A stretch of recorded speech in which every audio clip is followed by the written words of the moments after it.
राहुल गांधी ने 2019 के चुनाव में एक टिप्पणी की थी कि सारे चोरों के सरनेम मोदी क्यों होते हैं। आपको पता है कि मोदी सरनेम अधिकांश पिछड़े और अति पिछड़ी जातियों का होता है देश भर में, और यह घोर रूप से आपत्तिजनक टिप्पणी थी। कायदे के मुताबिक उनको माफी मांगना चाहिए था, ये स्लिप ऑफ टंग हो गया, लेकिन माफी मांगना तो उनकी फितरत में नहीं है। लोअर कोर्ट ने उनको 2 साल की सजा दी, उसके खिलाफ वो सेशन कोर्ट गए। सेशन कोर्ट ने उनको बेल तो दे दिया, लेकिन कन्विक्शन को स्टे नहीं किया, और आपका कन्विक्शन स्टे नहीं होता तो आप 2 साल की सजा है तो आप सदन के सदस्य नहीं रह सकते, और बाद में वो कार्रवाई हुई आप जानते हैं। इसके खिलाफ वो गुजरात हाई कोर्ट गए, और गुजरात हाई कोर्ट में अभी उनकी कोशिश यही थी कि हमारा जो कन्विक्शन हुआ है उसको स्टे किया जाए। ट्रायल कोर्ट के फैसले के खिलाफ मेरिट पर उनका मामला सेशन कोर्ट में पेंडिंग है, ये थोड़ा समझना बहुत जरूरी है। तो उन्होंने ये आग्रह किया कि हमारे कन्विक्शन को स्टे किया जाए, और आज गुजरात हाई कोर्ट ने बड़ा ही विस्तृत ऑर्डर दिया है, और उन्होंने उनके इस प्रेयर को रिजेक्ट कर दिया है। बाकी टिप्पणी तो जजमेंट हम देखने के बाद विस्तार से आपको बताएंगे, आपको भी मिलेगा, अभी लोड नहीं हुआ है। लेकिन जो वहां जानकारी मिली है, कोर्ट ने कहा है इनके खिलाफ लगभग 10 मामले चल रहे हैं,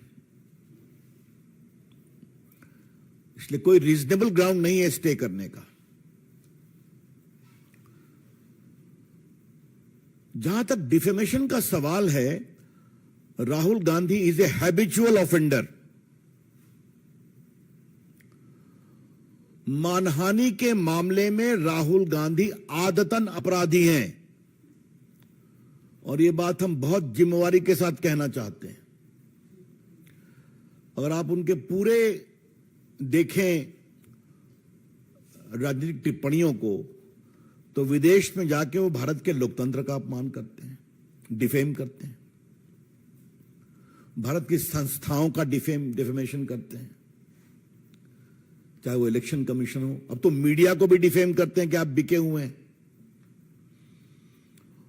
और सबसे तो उसका रोचक पक्ष ये हमें मालूम हुआ कि उनकी जो प्रेस थी, एक तथाकथित कांग्रेस का समर्थित पत्रकार को उन्होंने भाजपा का कार्यकर्ता बता दिया। ये आपने लाइव देखा होगा टीवी पर, और कहे तुम कमल छाप का बैज लगा लो, और बाद में ये भी कहा कि तुम्हारी हेकड़ी निकल गई। तो अब तो वो पत्रकारों को भी नहीं छोड़ते हैं, वो जेएनयू जाते हैं और टुकड़े टुकड़े गैंग के साथ खड़े हो जाते हैं। वो सेना के बारे में खून की दलाली की बात करते, और ये तो उन्होंने ओबीसी का सीधा अपमान किया। पहली बात हमें पूछनी है कांग्रेस पार्टी से, आज आप राहुल गांधी को कंट्रोल क्यों नहीं कर सकते? उनको ठीक ठाक बोलने की ट्रेनिंग क्यों नहीं दे सकते? आपके नेता है ना वो।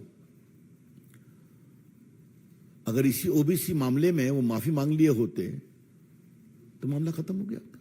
और याद करिए, सूरत के ट्रायल कोर्ट ने उनसे कहा कि आप माफी मांगेंगे, उन्होंने माफी मांगने का अवसर भी दिया था। तो उनकी टिप्पणी क्या है? I am not Savarkar that I will apologise.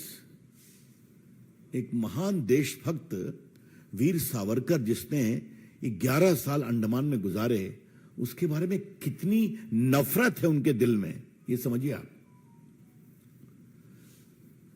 तो सावरकर के पोते ने भी एक केस किया है, वीर सावरकर को उन्होंने विदेश में भी अपमानित किया। तो अपमानित करना, बेइज्जत करना, एब्यूज करना राहुल गांधी की फितरत है। I repeat, it has become a chronic habit of Mr. Rahul Gandhi to abuse, to defame, and almost showering the worst kind of abuses against eminent leaders and organizations. So, Mr. Rahul Gandhi, if you do like this, the law will catch up with you.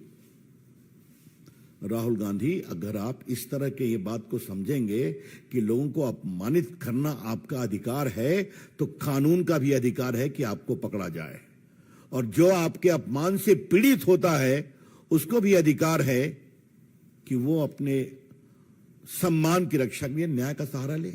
ये तो पूरी कहानी है। इसमें न कोई freedom है, न कोई बोलने की आजादी है। कोई कैसे कह सकता है कि सारे चोर का सरनेम मोदी कैसे होता है? क्या मतलब है इसका? कुछ भी बोल देंगे आप। मुझे मालूम है हमारे प्रदेश बिहार में बहुत सारे मोदी उत्तर भारत में अति पिछड़े परिवार से आते हैं, यूपी में आते हैं, गुजरात में आते हैं, देश में बाकी जगह पर हैं। तो you have no control on your tongue कि आप कुछ भी बोल देंगे। और जब आपको कोर्ट ने कहा कि राहुल गांधी जी आप माफी मांगेंगे, तो साहब आप सीधा, मैं सावरकर नहीं हूं कि माफी मांगूंगा। This is, I would say, irresponsible arrogance, गैर जिम्मेदार अहंकार है। किसी को अपने गुणों पर अहंकार हो सकता है। राहुल गांधी में तो मैं तो एक ही अहंकार का भाव देखता हूं कि मैं खानदान में पैदा हुए हैं और उसी की कमाई उनको मिलती भी है। ठीक है भाई, इसके अलावा आप सबको अब्यूज करेंगे, अहंकार दिखाएंगे। मैं कई बार इस मंच से कह चुका हूं कि राहुल गांधी होमवर्क नहीं करते हैं। हम नहीं करते हैं, चले जाते हैं जेएनयू में टुकड़े टुकड़े गैंग के पास, उनके पक्ष में खड़े हो जाते हैं। बाकी तो मैंने सब उनके गिनाया ही। तो आज का निर्णय गुजरात हाई कोर्ट का स्वागत योग्य है।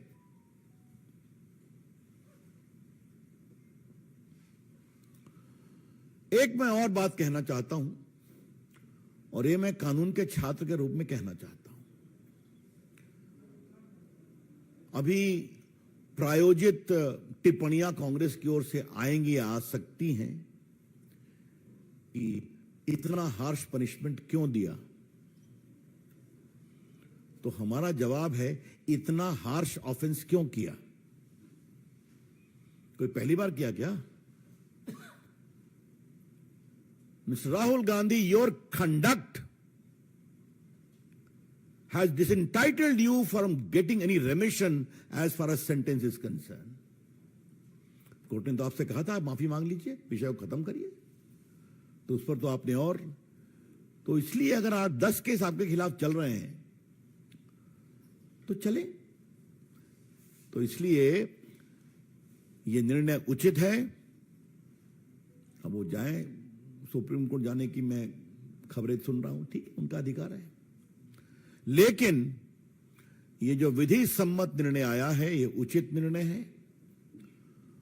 और इसमें राहुल गांधी के सिर्फ यही नहीं, राहुल गांधी के डिफेमेशन के संबंध में पूरे आचरण को भी नोटिस किया गया है। क्योंकि आपको मालूम ही है कि अगर आपके खिलाफ केस होते हैं तो judicial proceeding is a matter of record.